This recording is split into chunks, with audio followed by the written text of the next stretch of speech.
Hello team, welcome to another ATP Geopolitics video with myself, Jonathan M.S. Pearce. This is a US elections special, an update where I am going to finish purging my mind of all the many things I had stored in there for you.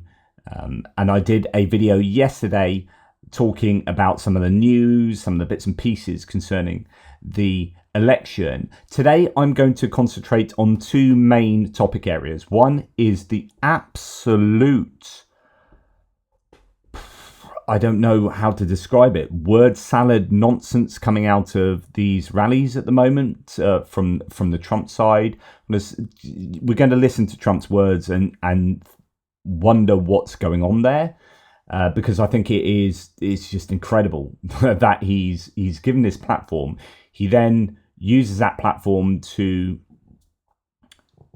incoherently ramble, and still 46% of people think, yep, that's a guy I want to vote for. So there's a lot of that. And then we're going to move on to, inside some of these rambles are some truly dark nuggets of fascistic rhetoric that is very, very evident, right? This isn't just me as a lefty liberal going, oh God, look, and trying to append these nasty labels to Trump in a way to kind of influence you in some kind of way. It's like, no, this is what he is saying. Listen to those words. Listen to these people who work with him on what they're saying about those words, about him and working with him. And then look at some articles and analyses that say, yeah, this is way darker than people are giving it credit for being. This is a problem. And then some of his claims about sort of getting the National Guard in to round up people whom he disagrees with. Some kind of, the whole idea of freedom and liberty and freedom of speech. Like, freedom of speech is all great until I disagree with you, then I get the National Guard in and lock you up.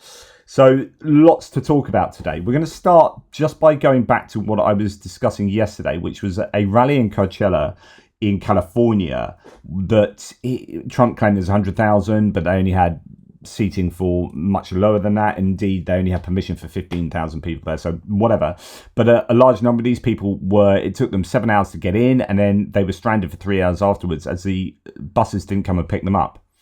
And people are trying to work out why that is. There's lots of articles written on this. There is this rumor that's come out, but I cannot find this rumor or this claim anywhere else in the mainstream media. So take this with a massive pinch of salt. But I'm going to show you it's very plausible because there's a lot of form for this. So John Cooper says, now confirmed, the bus company booked by the Trump campaign for his Coachella rally refused to return to collect the stranded attendees after Team Trump ignored their repeated requests for payments. Is anybody surprised Trump screwed his supporters? Okay, now, that may or may not be true. However, it's worth noting that cities, when was this article? October the 11th, 2024. So this is just the other day. Cities seek more than $750,000 in unpaid bills for Trump campaign events since 2016. We know that he landed in one particular city to do a rally sometime recently because he couldn't land and had to then go past a closer airport to the rally. And he didn't land at the closer airport because he owed them money, right? So Trump doesn't pay his bills. So the idea that those buses didn't pick up the Trump rally attendees because of unpaid bills is a very plausible explanation of the data there. Okay, anyway, let's move on to where I was going to properly start, which is the absolute word salad that Trump's rallies are and his town halls and his interviews are. It's quite incredible. Says Nick Knudsen, watch Donald Trump attempt to answer the question about helping small businesses is wild. Putting this man in charge of the nation is an even worse idea than it was in 2016 or 2020. Watch. My question is, what's your plan to help bring common sense back and help small businesses? So, great. The fact is that, they want to get away from gas. And I have friends, they're into the cooking world. I'm not. I just like to eat. But They're into the cooking. And I don't know how you feel. It sounds like they feel that gas is much better than the electric for cooking, right? And they have this thing about, they want to put gas out of business, right? No gas. The amazing thing? We don't have electric in this country, but we have all the gas you can use. We have oil and gas. That's what we have. And even the cars, if you look, they want to go with all electric cars. California is having blackouts every week. Brownouts, Not true. Blackouts. Not true. And then they come up with rules and regulation to go to all electric, but they can't even supply what they have. It's so nuts. We're going to get, number one, your utility costs. You heard me say it before. Your costs will be down, and we're getting rid of all the and if you want electric, great. And if you want gas, great. The only thing you can't have is a hydrogen car, right? You heard me say that, right? Because you know what happens? They have a new car, they say it's great, but it's got one problem. You know what the problem is?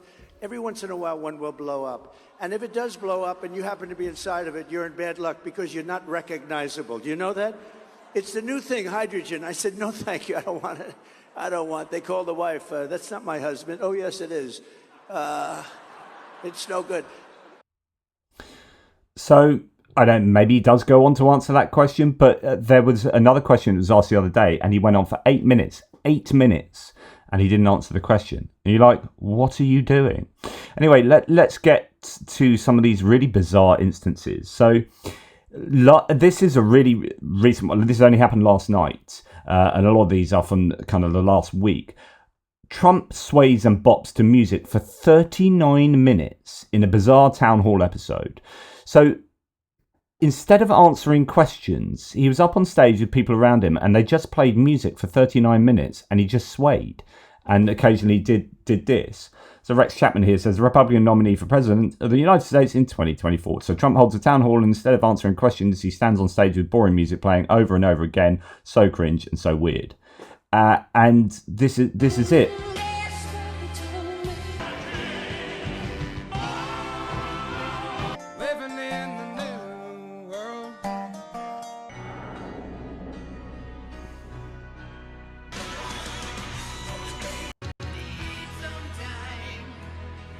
So this is just a montage of all I mean, that's a great song.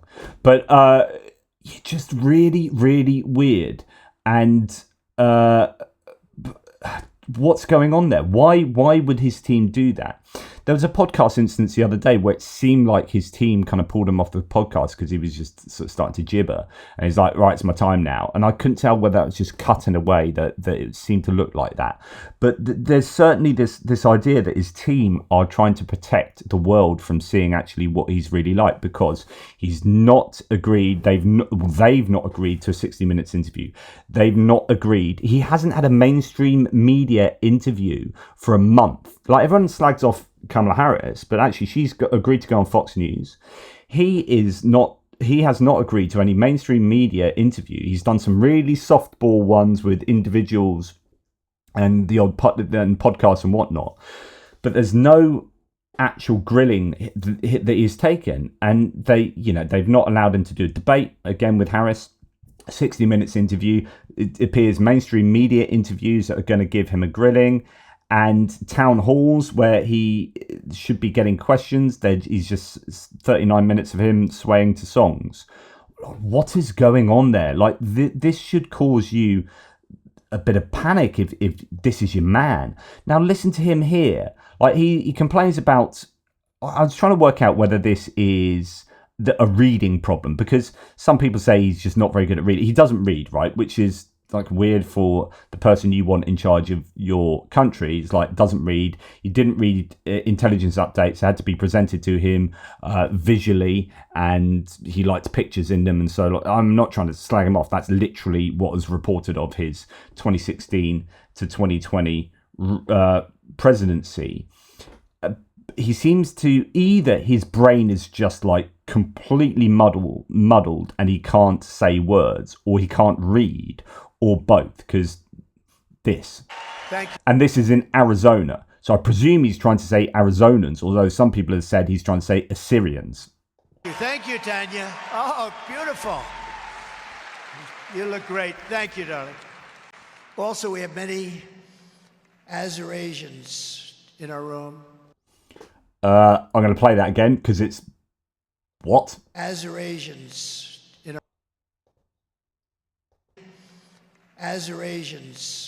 our room. We have some incredible people in our room. We have so many that we just can't. But we have some people in our room that I'm not going to mention because they fully understand why, because I don't have time. But Robert O'Brien I'm mentioning because he's the one that got the 300. What are you talking about? We have many Asians in our room. We have some incredible people in our room. Best people in the world. So many people. That we just can't. We have some people in our room that I'm not people. going to mention because they fully understand why, because I don't have time. But Robert O'Brien I'm mentioning because he's the one that got the 300 plus people. So Robert O'Brien, please stand up. Thank you. Thank you. Just, he can't finish sentences. It's absolutely incredible. Here we've got him trying to say Einstein and just giving up. I think they say, you know who the smartest person they say in history was? Albert Einstein. He said Trump. I agree with him. Although, but he was starting to say but anyway, it's just a lot of slurring words. There's so many examples of this. Anyway, let's listen to, and there's a really good, that's me interrupting myself. There's really good montage here of some of his speeches, but we're going to listen to Micah from MSNBC, married to Joe Scarborough. I presume I was going to say. Anyway, it's me confusing myself and doing a Trump. I can't remember her surname and whether she goes by her maiden name, or I think she does. She doesn't go by Scarborough. Anyway. Nonetheless, here she is. So, let's look at Trump on the stump right now. Here he is, more of this performance at the Detroit Economic Forum, where he was bashing Detroit, and I don't think he knew he was doing that. So that's another issue. Like, what? I don't think he knows what he's talking about. If he does, would you insult a city to the city? Sam Stein, to get to you on the other side of this, take a look. We are the piggy bank that everyone wants, that someday we will continue along the path. It's been an amazing path. It's been a horrible period of time, but almost the last 4 years, we will be, I will tell you that, if I get elected, we will be a piggy bank stronger than ever before, but we will be a fool no longer. I think I understand what he's saying, but my goodness, it's syntactically a mess. It's incoherent. Really, you can just about derive a sense of what he's trying to say. More complaints on grocery. The word grocery, it's sort of a simple word, but it sort of means like everything you eat. The stomach is speaking. It always does. And I have more complaints about that. Bacon and things going up, double, triple, quadruple. They built a very big plant. Many countries, they do that. And then all of a sudden you hear that they're leaving Milwaukee or they're leaving wherever they may be located. It's very sad to see it. And it's so simple. I mean, this isn't like Elon with his rocket ships that land within 12 inches on the moon where they wanted to land. Or he gets the engines back. That was the... Just pay attention to the silence, the low energy here. If you've seen Kamala Harris's very tightly scripted rallies at the moment, they're designed to be punchy, to give you all the information you need to know in the most concise and efficient way possible, and get you really enthused. So you're jumping up and down. And why? So when you leave that hall, you are going and phoning your friends and you're spreading the word and you're saying, come to this rally, it's amazing, and do this. And you are enthused and motivated to go and do the legwork to campaign thereafter. Here, it's just a world apart. The first I realized, I said, who the hell did that? I saw engines about 3-4 years ago. These things were coming, cylinders, no wings, no nothing. And they're coming down very slowly, landing on a raft in the middle of the ocean someplace with a circle, boom. Reminded me of the Biden circles that he used to have, right? He'd have 8 circles and he couldn't fill them up. But then I heard he beat us with the popular vote. I don't know. Couldn't fill up the 8 circles. I always loved those circles. They were so beautiful. They were so beautiful to look at. In fact, the person that did them, that was the best thing about the level of that circle was great. But they couldn't get people, so they used to have the press stand in those circles because they couldn't get the people. Then I heard we lost. Oh, we lost. No, we're never going to let that happen again. But we've been abused by other countries. I just can't. Like, I can't. And I still have people come on my threads and say, oh, Trump derangement syndrome, and oh my God, and they troll for the Trump campaign. I would just ask you, seriously, look, just listen to this. Listen to this, and after listening to this, advocate for this person as to why he is the best choice for America. Like, explain to me how this man is showing all the cognitive faculties that are required to run for president. Like, you can hear that my own linguistic abilities are not great, okay? And I will interrupt myself, but I've got primary progressive multiple sclerosis, and that is literally like one of the symptoms is that my brain is mush and I struggle to complete sentences, and cognitive load affects me and I end up falling apart verbally. So I've got an excuse for that, and I ain't running for president, right? I'm just someone that sits on the internet and talks bollocks all day long. This man is running for the most important job on earth, and listen to that absolute word salad. Go and play it back. I'm not going to play it again. You go and play that back, that bit about circles. Like, he knows what he's talking about. I don't understand what circles he is talking about, which means he's failing to deliver a decent speech. If I knew what those circles meant, obviously that would then mean a bit more to me, but it's still irrelevant and not at all what I came to listen to at a Trump rally or a Detroit Economic Club speech about economics. So either way, that is an absolutely rubbish bit of public speaking. I just don't get it. I mean, I wouldn't even call that the weave. I would not grace that with the phrase word salad. That just made no sense.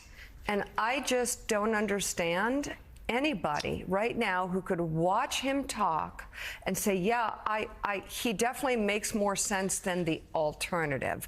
Like all these people, I was watching the news yesterday, flipping around and hearing hosts whining, Kamala Harris needs to do more. Okay, more than everything she's doing? Fine, give me your ideas. But what? And I've seen so much projection. I've seen even Donald Trump accuse Kamala Harris of word salad. Like, she's on a different planet. She's so many rungs of the ladder above you on the ladder of coherence that it's an insult to try and gaslight like that. I mean, watch the alternative for 2 minutes. Grocery, the stomach is speaking. Elon's rocket ships, cylinders, circles, beautiful circles. What the hell? I mean, that's like an epic weave that he talks about, but his weaves aren't brilliant. You know what he's doing? He's getting through the moment as an aging artist, okay? He's just getting through the moment and insulting Detroit to its face. And you're right, Simone. There is racism in there. Oh, yeah. There's always a tinge of racism in everything he says. Oh, he thought he was speaking to white people and they didn't live in Detroit. People. So he thought he could trash. That's my estimation. Yeah, it's a developing He thought he could trash. Oh, yeah. Let me trash Detroit because y'all must live in the suburbs. Let me tell you something. There's something wrong with people who can watch that and think the alternative, Kamala Harris, isn't more articulate, more prepared, more experienced, more able to, and when I say articulate, that means actually deliver a message to the American people on a certain policy, you know she can. If you can't believe it and this is your choice, you're lying to yourself. And she's absolutely right. And I know this is just going to sound like, if you're sitting on the right and you love Trump, this is just going to sound like, left-wing Trump bashing. But it's like, well, what do you expect? Like, if Kamala Harris, was running against, I don't know, McCain or something, right? And in some alternative reality, and Kamala Harris was saying what he said, Fox News would be going insane. Right-wingers would be frothing at the mouth about how absolutely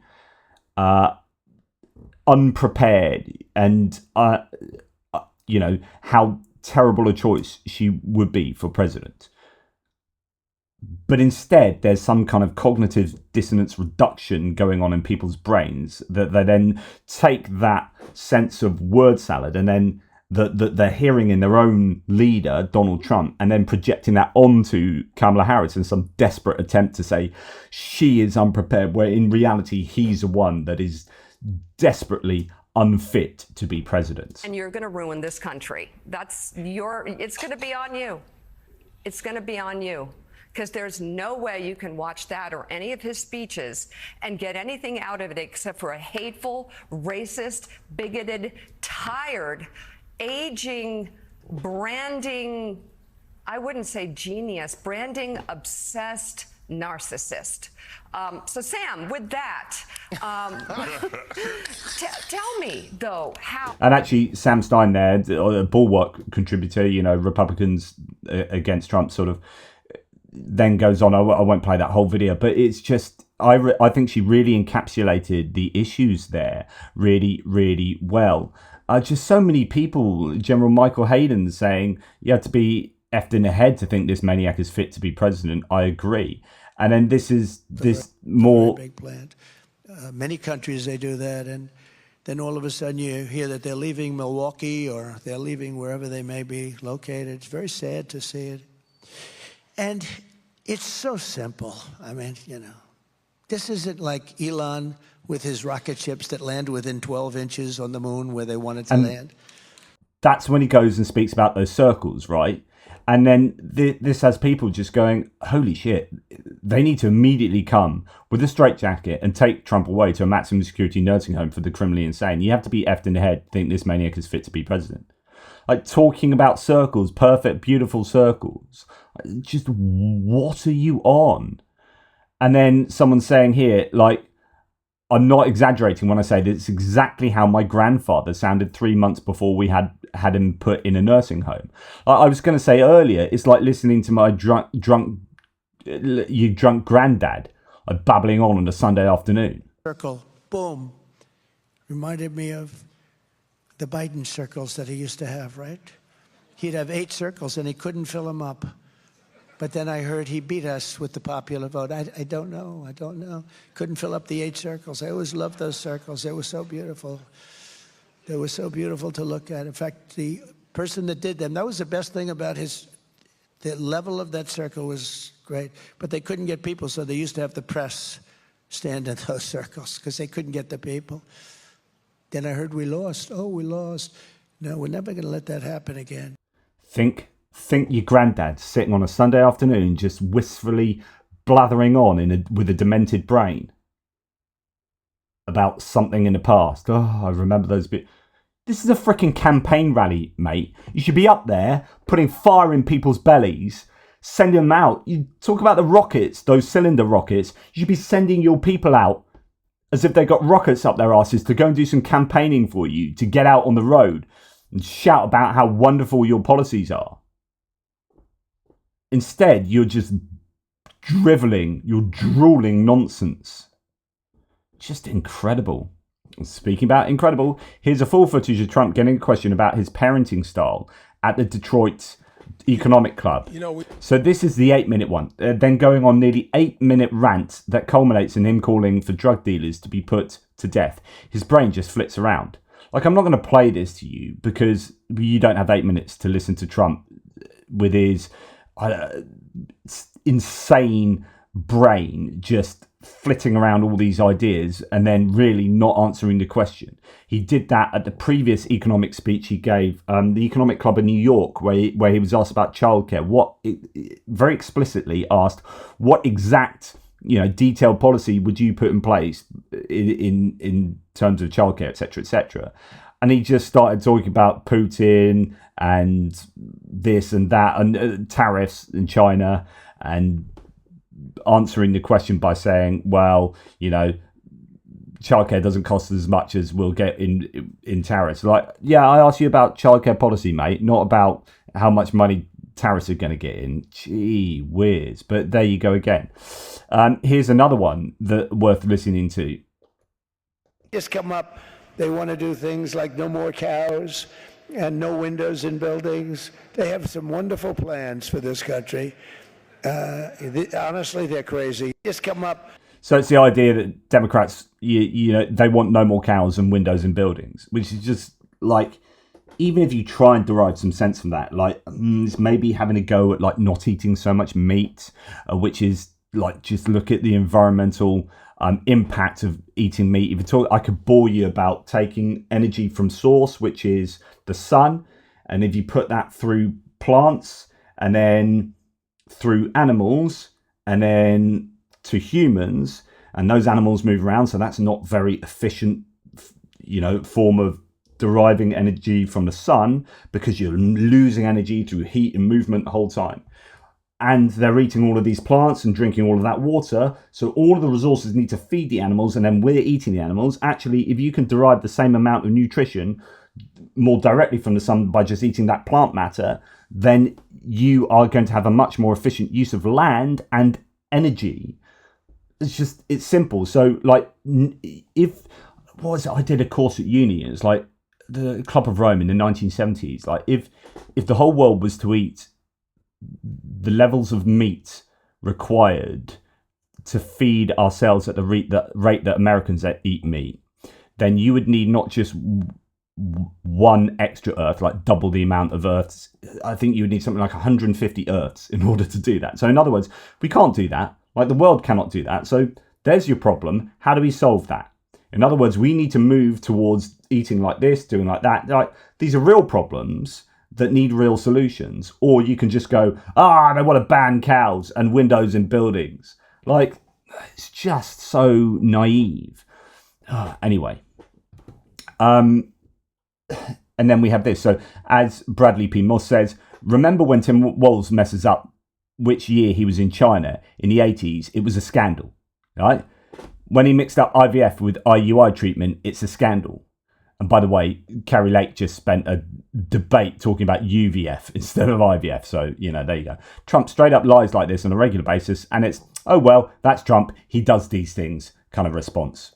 If you want someone who steals your wealth and abandons your family when the flood's waters rise, those flood waters rise and they were gone. They haven't seen anybody from the federal government yet. The federal government isn't there. If you want... So it's not just drivel and nonsense, it's just outright lies. And I could give you 1,000,001 lies he's come up with. And then you're thinking, is this sensible as well? So this is Trump talking about wanting to ban autonomous vehicles. And this is the same day, I don't know if you realised the other day, but Elon Musk's autonomous taxi thing came out, cyber taxi. And on that same day, you've got Trump, and he's being kind of, if not bankrolled by Elon Musk, he's being facilitated and platformed by Elon Musk through Twitter. You have this. Does anybody like an autonomous vehicle? You know what that is, right? When you see a car driving along. Some people do, I don't know. It's a little concerning to me, but the autonomous vehicles, we're going to stop from operating on American roads. Remember this.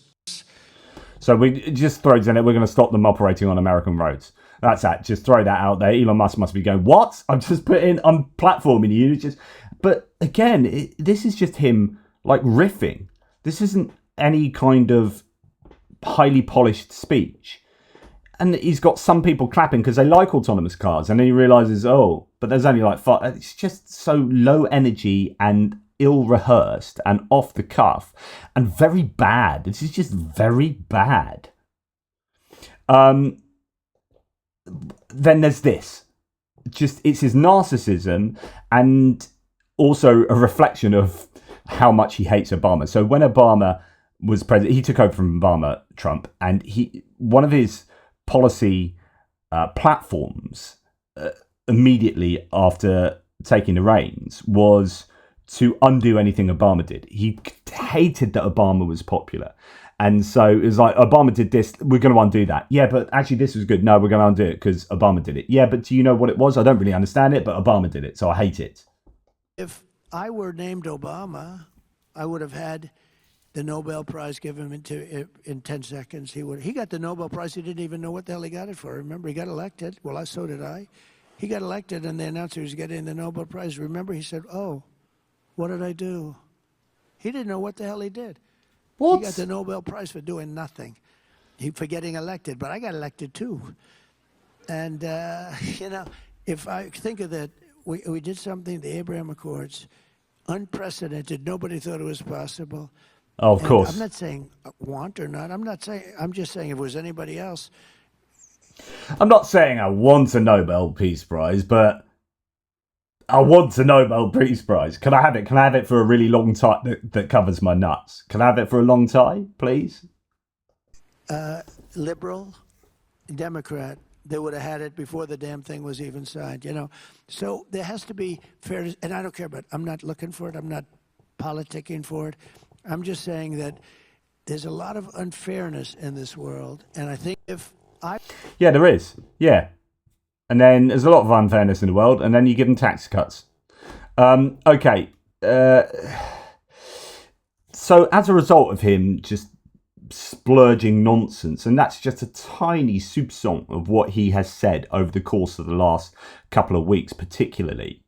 CBS has reported that more than 230 doctors and healthcare providers have called on Trump to release his medical records because, of course, Kamala Harris has come out, released her medical records, taxes for the last 15 years, as well as Tim Walz, and agreed to do X, Y, and Z. And Trump has not agreed to release his medical records, not agreed to release his tax records. We're still waiting for his tax records from his last tenure. And he's not agreed to do X, Y, and Z because there's something to hide.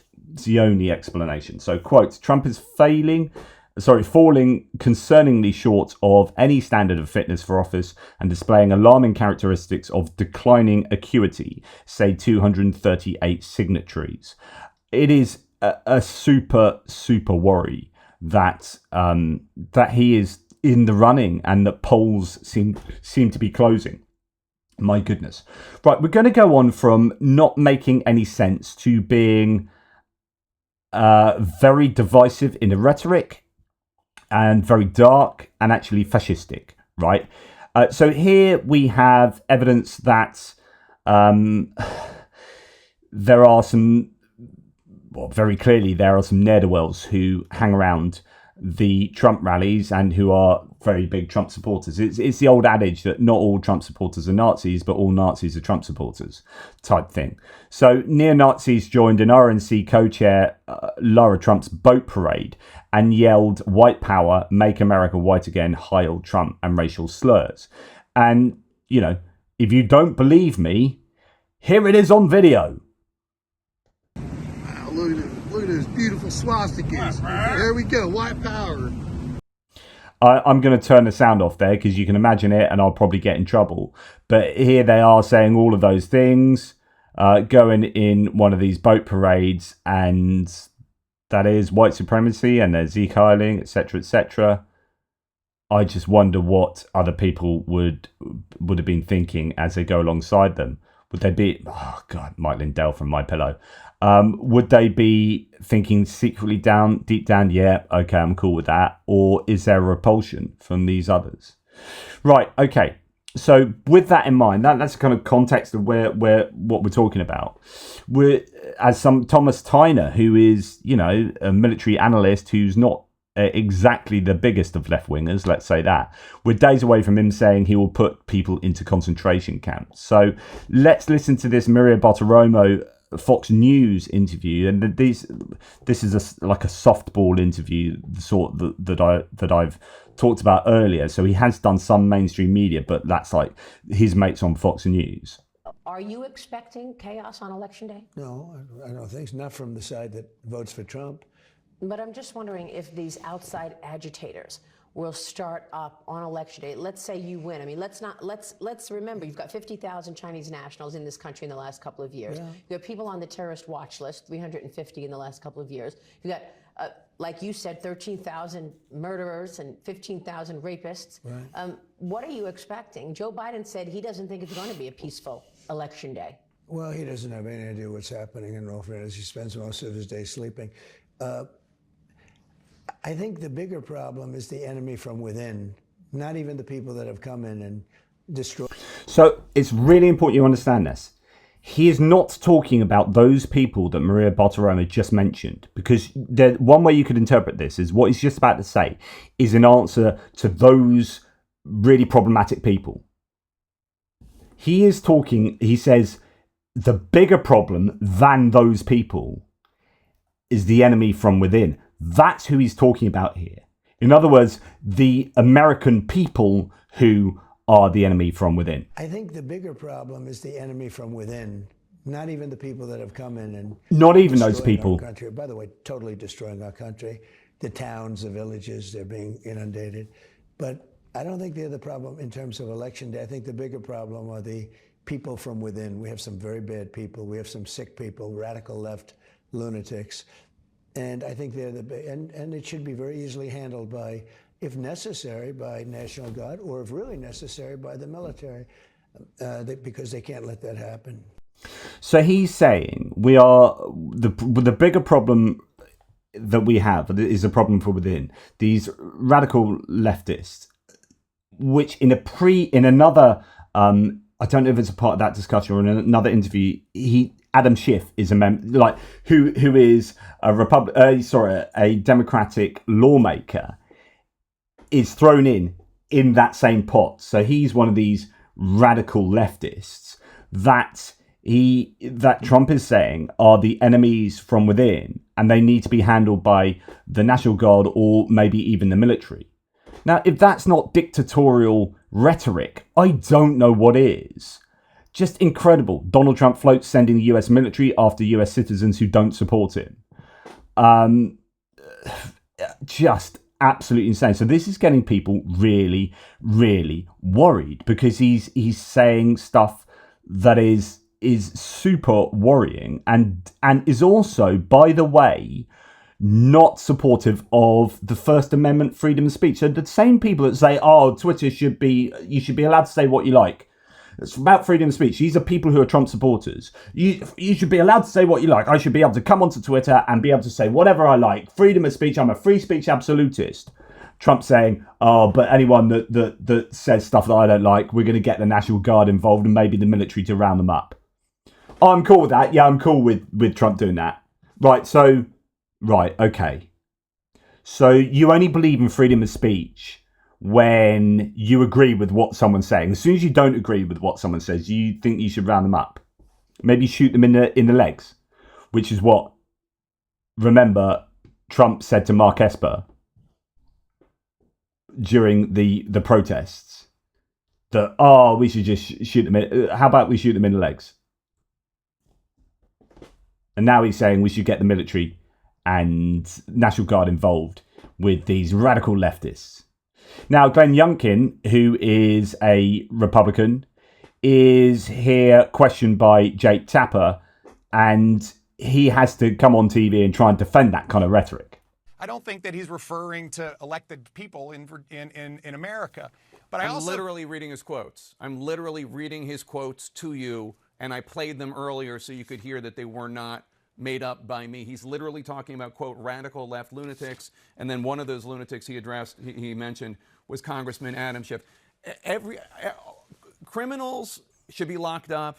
Migrants who are in this country illegally, who are violent, should be locked up and deported. I grant you all of that, and I am not denying that it's happening at all. So, but I'm talking about Donald Trump saying that he wants to use the National Guard and the military to go after the left. That's what he's saying. I don't believe that's what he's saying. But listen, you and I are going to argue about that. But I would suggest if you would also. I played the quote and I read it to you. If you would also you balance can wish that he weren't saying that, but that's what he's saying. I don't think. And this really, really annoys me because they're like, oh, I don't think that's what he's saying. He's freaking just said it. Like, as clear as you like. He cannot mean anything else. Yeah, but he doesn't really mean it. Okay, then what is your rubric? What is your framework for what you can take seriously, what he says, and what you can't?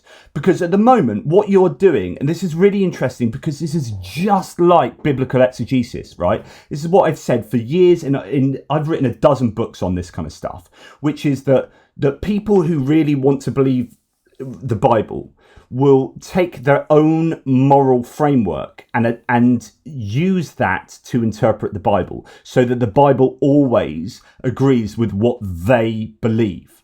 So you have your preset values and or a lens, and that's what you interpret the Bible through. And that means that, of course, the Bible makes sense. And of course, it's morally good because it agrees with exactly what I say. And all that bit about slavery, that was there. And actually, we interpret through these eyes, then it looks like this. It's exactly what Glenn Youngkin is doing here, which is like, yeah, you didn't really mean that because I've got this moral lens here. And I'm taking what Trump said and I'm interpreting it through my own moral lens. And because he can't be wrong. So the key here is the Bible can't be wrong. Or the key here is that that Donald Trump can't be wrong. And this is why I've written articles previously on that Donald Trump is seen as a divine cultic figure, to the point where any criticism of him is blasphemy because he necessarily can't be wrong because he's like a god, right?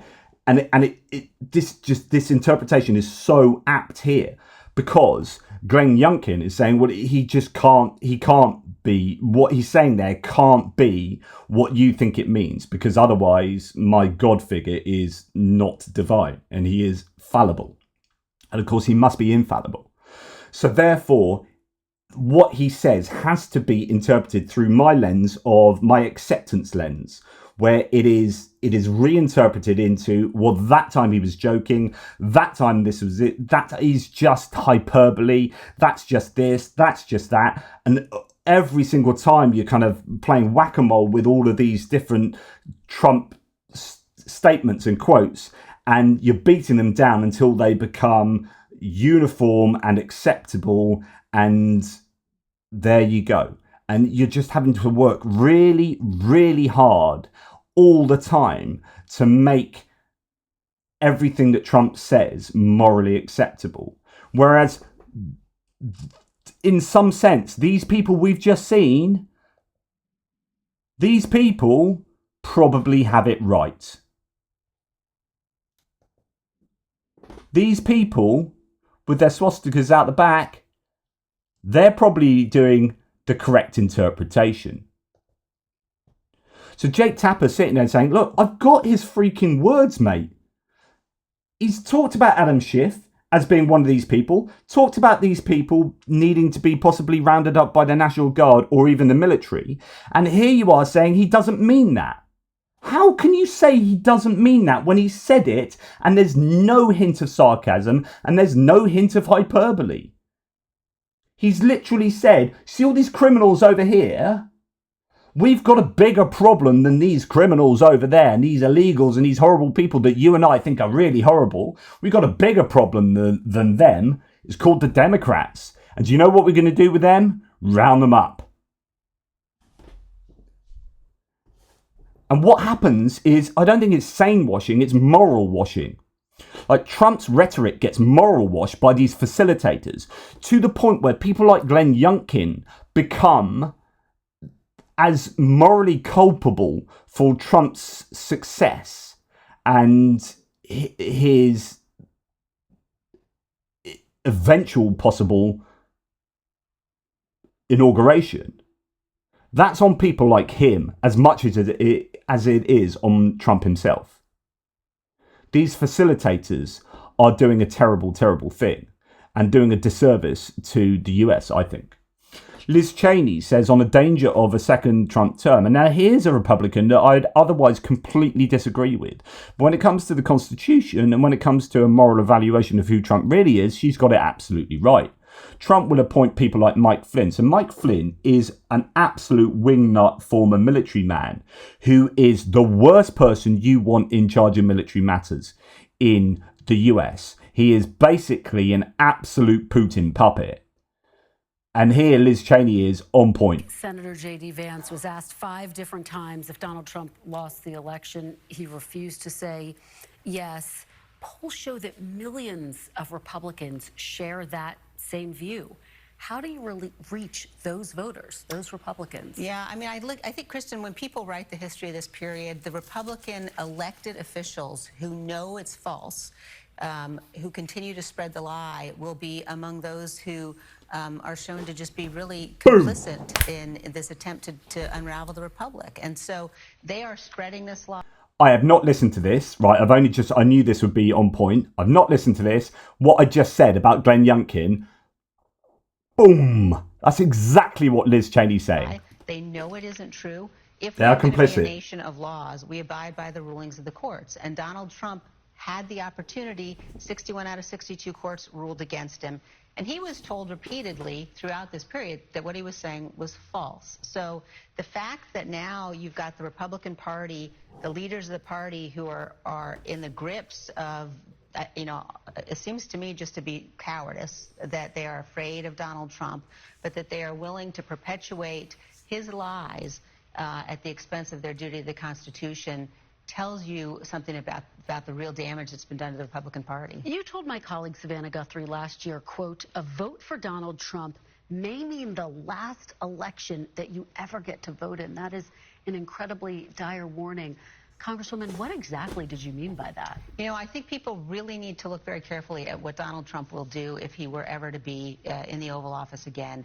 The extent to which that, and he has said repeatedly that, he believes he will be immune. Certainly the Supreme Court ruling, whatever they thought they were doing, Donald Trump believes he will be immune for anything he does once he's in office. He will not respect the rulings of our courts. And people have to realize our courts can't enforce their own rulings. So if a president refuses to carry out his obligation to do so, then we are no longer a nation of laws. Donald Trump will ignore Congress. He will appoint people like... Which he's explicitly said he would do, by the way. He said, someone challenged him on one of the things he said he was going to do. He said, yeah, but I won't need Congress to do that. I'll be able to do that myself. And it's like, no, you won't. But that is him saying, basically, I will bypass Congress. Like Mike Flynn, for example, who just, 36 hours ago, Mike Flynn was at an event where he was asked whether or not the president's opponents should be executed. And he basically said, listen, yes, I'm going to unleash the gates of hell. These are the kinds of people that Donald Trump will be putting in place. The people that stopped him from his worst desires last time around won't serve again. No. Well, like Mark Milley comes to mind, who, according to Bob Woodward's new book, War, called him a fascist. Would you go that far as to call him a fascist? Look, I have tremendous respect for General Milley, and I see no reason to disagree with that assessment. Boom. In other words, yes, he's a fascist. Now let's go on to see some more of that then. So this is I'm not going to play this whole 60 minutes clip, but this is Mark Esper talking to, like I mentioned earlier, talking to 60 Minutes. He's a former defense secretary for Donald Trump. He said that Trump suggested, can't you just shoot them in the legs or something? This is what he does to protesters, to people exercising the freedom of speech, the freedom to protest. And like I say, not all Republicans, of course they are like this, but all of these sorts of people here are Trump supporters. We have named these guys the black cockroach ninjas. You're not even trying to hide the racism anymore. What? You're at a Trump rally, bro. I know, right? We have named these... So, someone's being overtly, racist, talking about black cockroach ninjas, and then he's like, Jordan Klepper from the Daily Show is like, you're not even trying to hide the racism, mate. You're a Trump rally. That's what we say. And people like Stephen Miller. So when I listen to Trump saying certain things that are really divisive, like really dark and otherizing of subsets of communities and places, otherizing these people, usually racially, I think Stephen Miller, and I'm sure Stephen Miller is behind what he is saying, what is on the teleprompter. So I think Trump probably uses the teleprompter as a kind of bullet point list of things to talk about. But this is Stephen Miller himself. November 5th, you will send Donald Trump back to the Oval Office to liberate the United States of America. The occupation of our cities by migrant gangs will be over, and Americans will be in charge of their own country once again. November 5th. As Aaron Rupert says, uncut fascist rhetoric from Stephen Miller in Reno. I don't really disagree. Interestingly, think how much more enthusiastic he was than Trump. I mean, Trump really needs to work on his speech making at the moment. And then this is Trump saying sort of similar stuff at the same place. You cannot get into a hospital, by the way, because the migrants have all of the beds. You cannot get into a hospital. You cannot get your kids into a school because there are migrants there that don't even speak the language. It's unbelievable. They're giving, because of Biden and Kamala, they're giving precedence over your children who've been in that school. Is it not even thinkable?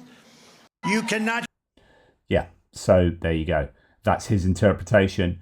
And then you have this. Question that I asked. Should we change the name from Fort Liberty back to Fort Bragg? For those who don't understand, he's trying to rechange names back to Confederacy times, where you've got Confederacy generals and proponents having statues and names around. And there's been this move to say, not too sure about celebrating these people because these people were fighting for continued slavery. And so you've had these name changes, which I think is just obviously what should happen. And just the reason I'm showing this is because once you understand what's just come before it, then you understand what's going on here, who Trump is pandering to, what his sense of America's future is. And it is very white, and it's very homogenous and very fascistic. First question.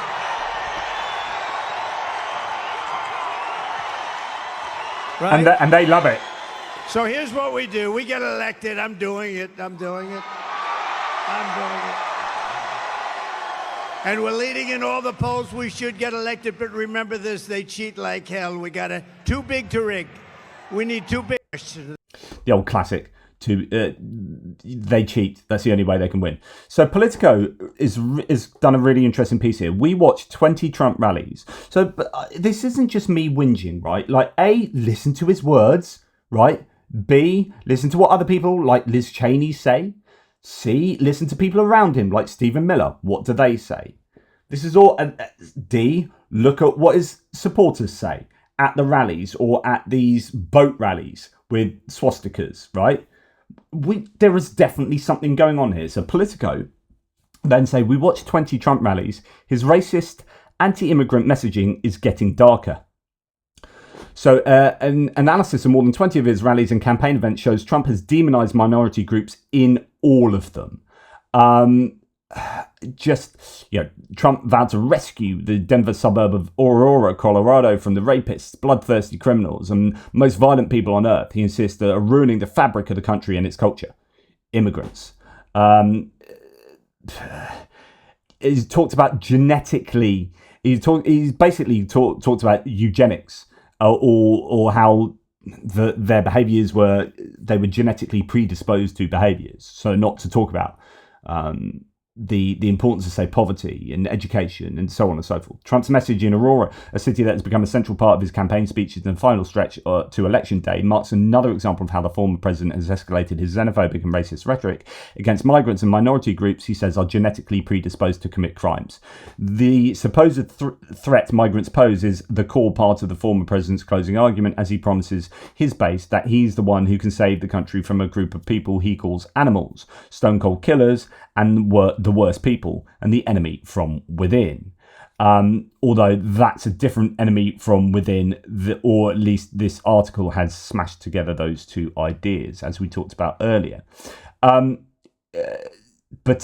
really, really troubling rhetoric coming out of these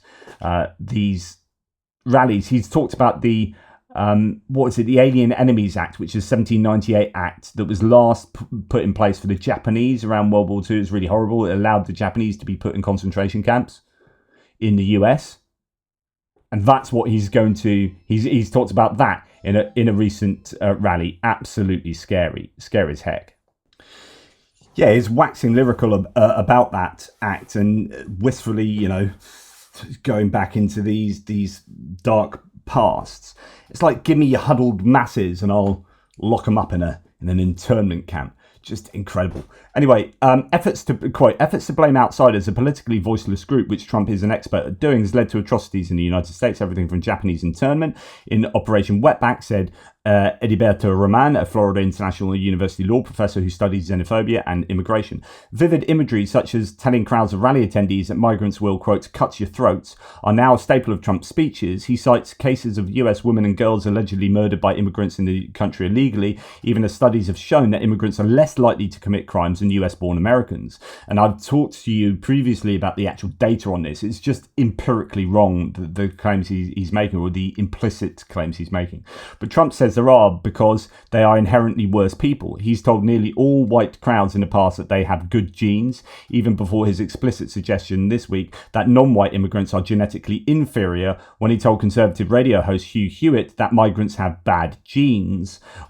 Quote, what is so jarring to me is that these are not just Nazi-like statements, these are actual Nazi statements, said Robert Jones, founder of the Public Religion Research Institute, the author of The Hidden Roots of White Supremacy, and a vocal critic of Trump's rhetoric. Quote, Hitler used the word vermin and rats multiple times in Mein Kampf to talk about Jews.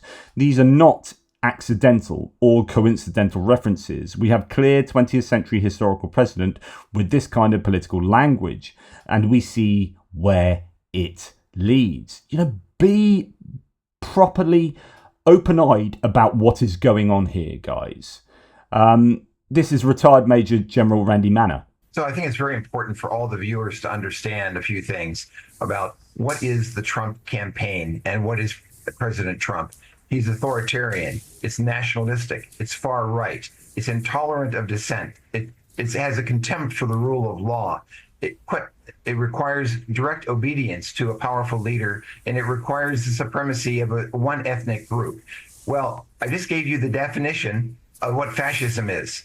And that's what hurts so much personally, is the average American who is a Trump supporter does not understand that actually right now, President Trump is demonstrating the attributes of fascism every single day. Remember the hot mic incident where he talked about, he talked to one of the Fox and Friends presenters, was it Steve Doocy, about how he likes King Jong-un because, he has that power over his people. When he speaks, they sit up straight, and I'd like my population to do that. That hot mic incident that was so revealing about what Trump wants, who Trump wants to be. He wants to be a dictator where he says jump and everyone says how high. You do as I say. So essentially, we have to remember, what does it mean when General Milley called President Trump a fascist? That is right out of the textbook. It is not something where it is political rhetoric. It is exactly what it is. And every American that is supporting Trump right now needs to understand that they are absolutely supporting fascism if they vote for Trump. So I think what he's done there is he's given you a definition of fascism, shown that that Trump is willing to or wants to do all of those things, or is advocating doing those things in his speeches, and saying that is fascistic behaviour. So when Mark Milley, according to Bob Woodward in his book Wars, said Trump, when Mark Milley called Trump, and he's a Joint Chiefs of Staff, was for Trump. He called Trump the most dangerous person ever. I had suspicions when I talked about his mental decline and so forth, but now I realise he's a total fascist. He's now the most dangerous person to this country, a fascist to the core. It just seems fairly obvious to me. Les, would you rather have the black president or the white president who got 1.7 billion off the price? I think they want the white guy right now. Les.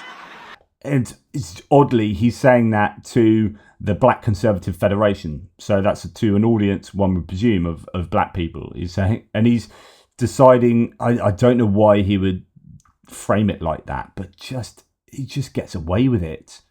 Is there anybody here that's going to vote for Lion Kamala? Please raise your hand. Please raise your hand. Actually, I should say don't raise your hand. It would be very dangerous. We don't want to see anybody get hurt. Please don't raise your hand. Because we know that he would like to shoot people in the leg who protest against him, or round them up with the National Guard or the Army. Please don't put your hand up. You might get hurt. Yep, I don't doubt that at all. Yet here he said all that time ago in the Axios interview, I did more for the black community than anybody, with the possible exception of Abraham Lincoln. Whether you like it or not, people say, "Oh, that's interesting." You believe you did more than Lyndon Johnson, who passed the Civil Rights Act? I think I did, yeah. How? Because I got criminal possibly justice did you reform done. I got prison reform. Lyndon Johnson. I've done things. Well, he passed the Civil Rights Act. How has it worked out? I bloody love it when people push back like this. Like, hell, mate. You did more than the president that passed the Civil Rights Act. You did more for black people. What have you done? What did you do? Like, absolutely love it. Of course, he'll never get an interview with Trump again. If you take a look at what Lyndon Johnson did, you think the Civil Rights Act was a mistake? How has it worked out? Because frankly, it took a long time. But for African Americans, but you think that was a my mistake? Administration, Jonathan, I did. Etc. etc. Like blah blah blah blah. Oh, I've been called out. Because what he normally does, of course, he stands at the stump and he says these ridiculous bombastic things, and no one's in the crowd going, I think you'll find that's incorrect, right? So he never gets fact checked. But in one-on-one interviews, someone that knows what they're talking about goes, hang on, what the frick are you talking about? That can't be the case. And then he goes, oh, blah, blah, blah, blah, blah, blah. And which is probably why his team don't want him on 60 Minutes. His team don't want him on mainstream media outlets that are going to push back. Yeah, you can appear on Fox News with your mates, but actually, we'd rather you just stuck to speaking to at these rallies, and we'll just release adverts on how trans people are terrible, and hopefully we'll just pick up votes on that, on the back of that. And, because at the end of the day, low propensity, low information voters are not going to watch rallies of either person.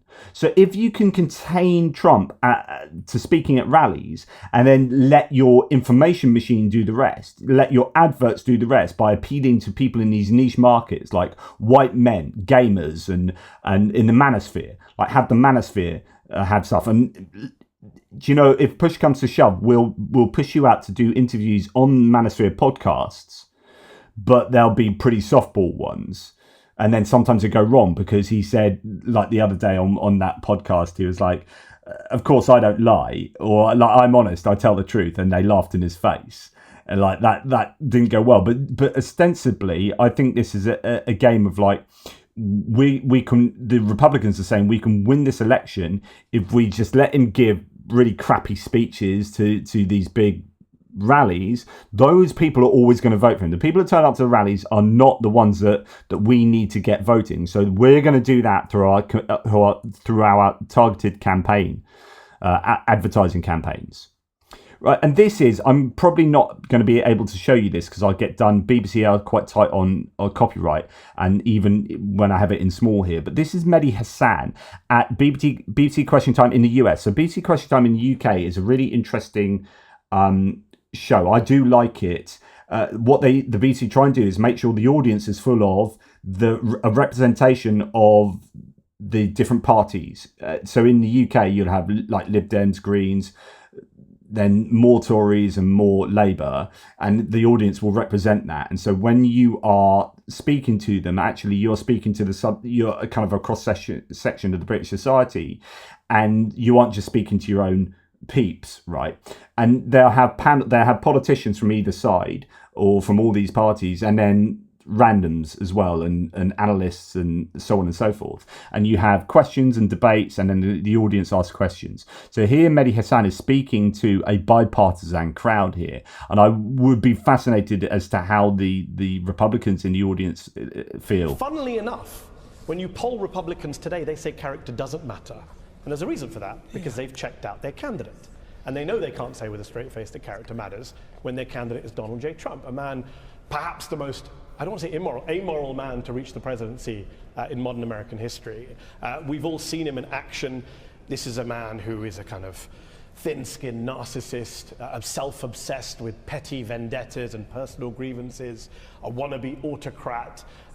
He's a hero in character terms to a lot of white Christian evangelicals in this country. Bizarrely, this is a former casino owner who cheated on his first wife with his second wife, cheated on his third wife with a porn star, been found liable of sexual abuse by a jury of his peers, lies in every breath, more than 30,000 lies according to a count by the Washington Post, a conservative count, when he was president, has spent years saying outrageously racist and misogynistic things about women and people of color, hosted a Holocaust dinner at his home for Thanksgiving. So no, I don't think he has the character. I think character matters. He certainly does not have the character to be president. He doesn't have the moral fitness.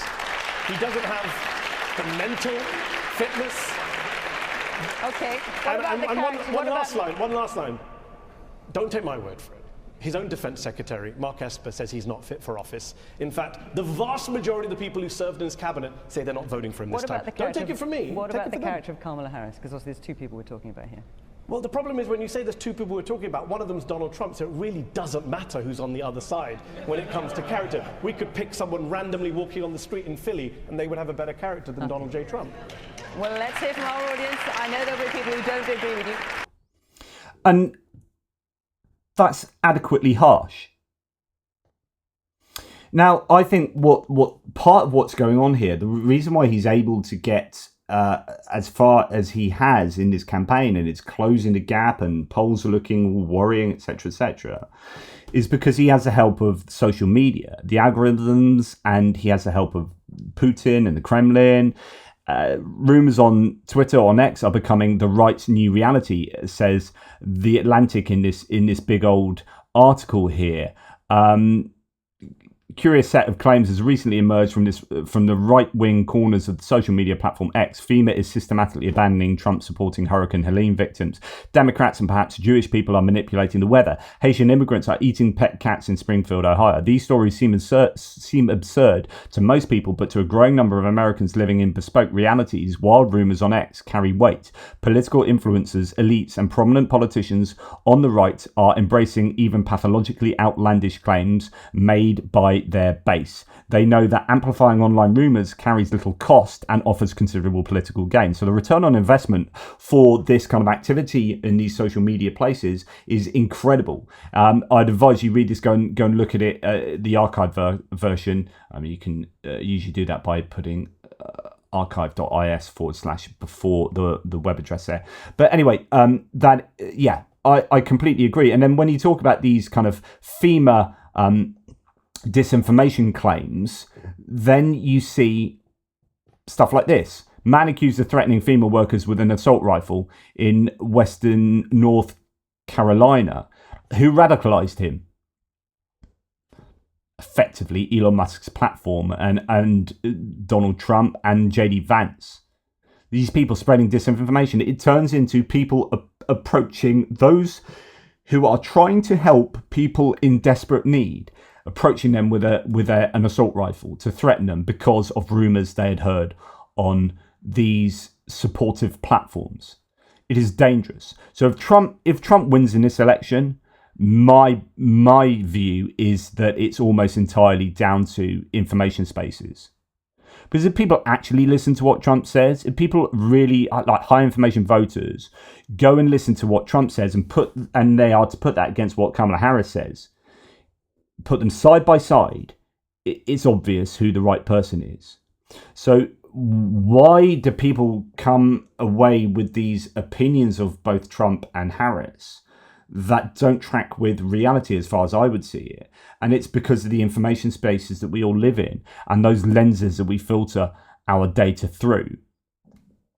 Yeah. So I think Elon Musk, if Trump wins, Elon Musk is one that should be answerable to that. Now,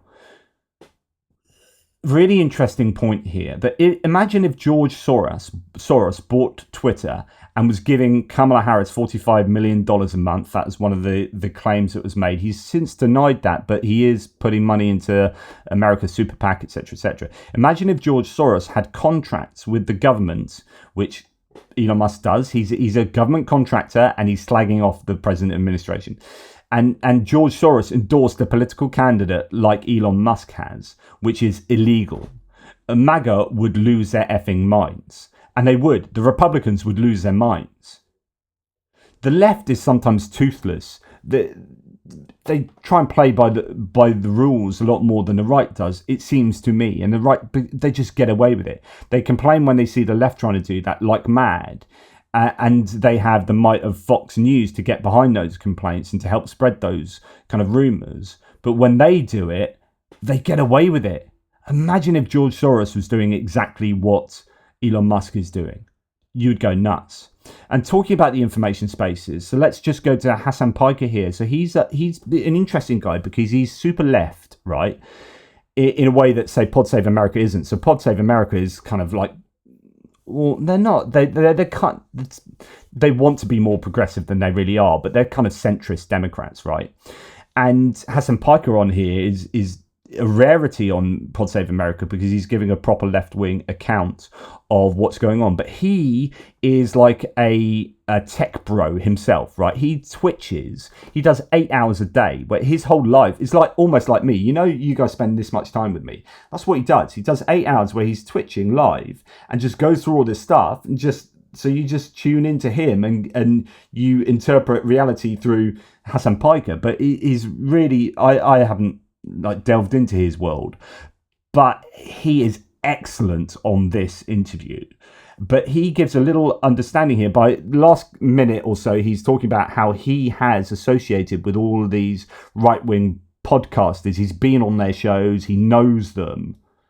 But, or I know Andrew Schultz. I've been on that podcast that Trump was on recently, Flagrant. So, like, I know their fan bases. I've been on these podcasts. I talk to these guys. And I also know, like, I'm in this space, so I see it every day. There is a massive amount of right-wing radicalization that has been occurring, especially in younger male spaces. Everything is completely dominated by right-wing politics. All of the hobbies. If you're a dude under the age of 30 and you have any hobbies whatsoever, whether it's playing video games, whether it's working out, whether it's, I don't know, listening to like a history podcast or whatever, every single facet of that is just completely dominated by center right to, I wouldn't say far right in the same way that it was back in like the 2016 era at the end of like Obama's administration, but like definitely center right to Trumpian right, like openly Trump right, not like genuinely neo-Nazi. That part is quieted down a little bit, but like 4chan like 90% and things like of that. the way there for the most part, and that's it. Everything that they see is right-wing sentiment being expressed by individuals that they find charismatic, thought leaders, influencers that they subscribe to, and I think that is some of the reason why you see this movement. That's a normal situation that occurs when you have a Democratic president. When Joe Biden became the candidate, one of my locks all the way back in in the 2020 cycle was, oh, we're just going to go back to the same culture war stuff very quickly. We're going to snap back to a lot of the same exact sentiments, like women in video games, or like woke is ruining this, woke is ruining M&Ms. And they did. They very quickly snapped back into that comfortable space that existed under the Trump administration as well. But it was a harder argument to make, to convince people when, Trump was the president. Why do you still feel angry is a question I would ask right-wingers all the time. I was like, your president is the president right now. You still feel angry? You still think it's trans people that's like fucking up your life? He's the president. He could be fixing your problems, but your material problems remain the same, even under this leadership, just like they existed under the former leadership of Obama. So maybe it's not these like culture war issues that's fucking up your life. And of course, younger audiences back then, I would say, were significantly more left-leaning. Like that culture under the Trump administration was the quote-unquote resist culture, all the way from liberals screaming about even abolishing ICE, which is a position that I have maintained for years, but I did not ever expect like a brunch wine mom podcast enjoyer of crooked media to turn around and be like, yeah, we really need to abolish the Department of Homeland Security and restructure it. Like, that's a wild position. But we got to that point because there was it was culturally permissible, right? And we have snapped completely back in the opposite direction under the Biden administration, under the Biden leadership. And of course, when you have a liberal leadership, there's going to be resentment from younger audiences that are still, once again, feeling the same material harms that younger generations experience on a regular basis. And inevitably that breeds hostility, that breeds resentment. And it creates a lot of vulnerable men who are looking for answers. And I think a lot of right-wing podcasters and the manosphere and the like take advantage of that. And they do a very good job of taking advantage of it. They're like, oh, yeah, you're angry. You're angry because trans people exist. You're angry because women are taking your jobs. Like, they should be going back to a traditional lifestyle. And it's like, if you're like a 14-year-old boy who's vulnerable, who's mad, who's emotional, and you see that kind of stuff, you're like, well, yeah, I'm going to believe the guy with the nice car telling me that it's not my fault. It's actually the fault of all of these systemic problems. And that's what's going on. I mean, just bring up it's so well put there. And I've talked to you previously about the grievance narrative that's perpetuated. I forget the theory. Grievance. Anyway, it's this idea that they have a grievance about, it's women that are taking my job and whatever. And the internet, it just skews, especially for these young men in these places, towards sending people to the right. There are so many places they can go. Like I've said to you before, people like Jordan Peterson and whatnot, these are gateway drugs to the alt-right. And I'm sure Jordan Peterson has some great things to say on certain things, right? And he's right on certain things. But believe you me, because I've seen it in some of my friends, some of my male friends that have gone completely to the right, and they have all gone through the same pathway. All got into the same people and ended up really far over here, and they used to be here with me, and they're all the way over there now. Does that mean it's wrong? I don't know, but it's predictable, and there are grievances that are perpetuated by these places, and that is what Hassan Piker here is talking about, and I think he does it really well. It's an excellent interview, by the way. Anyway, I just thought I would talk about all of this stuff that I'm worried. I'm worried about the madness, but I'm particularly worried about the darkness. And I think there's only one sensible option for a more positive vision of the future for the United States and therefore the world. And I just hope the American people make that decision correctly in my books at least. But it's just my opinion, and you can surely disagree with me. Just do it respectfully and bring some receipts. Take care, y'all, and I'll speak to you soon. Sorry, it was a long one.